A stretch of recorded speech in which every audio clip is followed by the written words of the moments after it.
السلام عليكم الاخوان. ها هو الروكار اللي طاحت فيه البنت، كنجيبها باها بليتيد، كانوا قاطعين هاد الواد وراه طاح في الروكار هنايا. راه هو شويه الدراري ديال الحومه صحيح مسكينه داها الروكار. وشوفوا الواد هنا كي دايره. شوفوا هاد الحاله اللي كاينه في حي جابر، هو الطريق اللي داروا جديده. شوف الماء كي داير، يعني داروا الطريق ولكن ما داروش الحل. هاد الماء خصو الحل. دابا الساكنه كتعاني هنا. ها هي بنت مسكينه صغيره كتجي بليتيد، ها هو مشات الله يرحمها، ما عارفين راها كاع واش.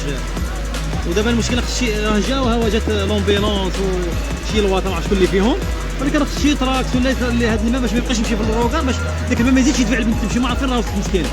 دابا ها هو الروكار هنايا، والماء ها هو ما جات، ما كاينش شي وسيله، واقفين يتفرجوا، ما كاينش شي حل. ها انت ما كيديروا حتى شي حاجه، يعني كلشي كيتفرج. والله يرحمها مسكينه، والله يصبر والديها. هادشي اللي غادي نقول. المرة ما كانت شي مادام ما كاينش شي وسيله، يعني الناس كتفرج وصافي. ها هما الناس ديال الوقايه واقفين كيتفرجوا، شنو غادي يديروا مانيش عارف. راهم جاو واقفين، يعني حنا كنا واقفين، الا غادي غير توقف علاش؟ راه خص شي حل. يجيبوا الطريقات، هاد الماء باش ما يبقاش يمشي تما، يريضوا يردوا بواحد الجهه اخرى، يدلوا على الماء، ما يبقاش يمشي في الواد الحار. ولا حابين يلقاو ديك المسكينه بعدا يجبدوا الجثه ديالها.